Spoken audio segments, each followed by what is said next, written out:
সব বিবাহিত বোনদেরকে বলবো, বিয়ের পর কখনো তুমি দ্বিতীয় পুরুষের ভালোবাসা বা মায়ায় পড়ো না। তুমি যতই রূপবতী গুণবতী হও না কেন, যতই তোমার ভালোবাসা নিঃস্বার্থের হোক না কেন, তবুও তোমাকে ছেলেরা সেই স্বার্থ নিয়েই ভালোবাসবে। বিয়ের পর সবার ভাগ্যে সুখ থাকে না, সবাই সুখী হতে পারে না। অনেক মেয়ের ভাগ্যে এমনও হয় যে স্বামী থেকেও না থাকার মতো ব্যবহার করে, একই ঘরের ছাদের তলায় থেকেও অথচ স্বামীর সঙ্গে কোনো সম্পর্ক থাকে না। তাই যদি তুমি মনে করো যে দ্বিতীয় পুরুষকে ভালোবেসে আমি দ্বিতীয়বার সম্পর্কে পা রাখবো, দ্বিতীয়বার কেউ তোমাকে ভালোবেসে আপন করবে, তোমার সংসারের সুখ স্বামীর ভালোবাসা দেবে, তো এটা তোমার ভুল ধারণা। কারণ একটা বিবাহিত মেয়েকে কোনো ছেলে আপন করতে চায় না। তোমাকে সে হাজারো ভালোবাসার স্বপ্ন দেখাবে, হাজারো কথা বলবে তোমার জীবনে থেকে যাওয়ার জন্য।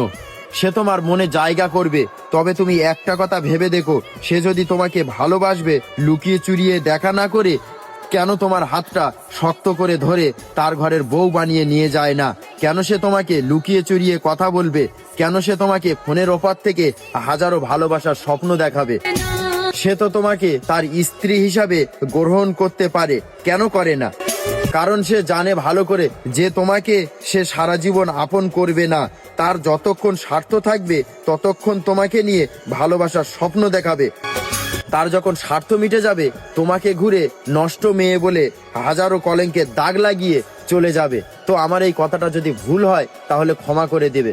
ধন্যবাদ। छड़ गई रास्ते भी खो गए, आए फिर न लौट के।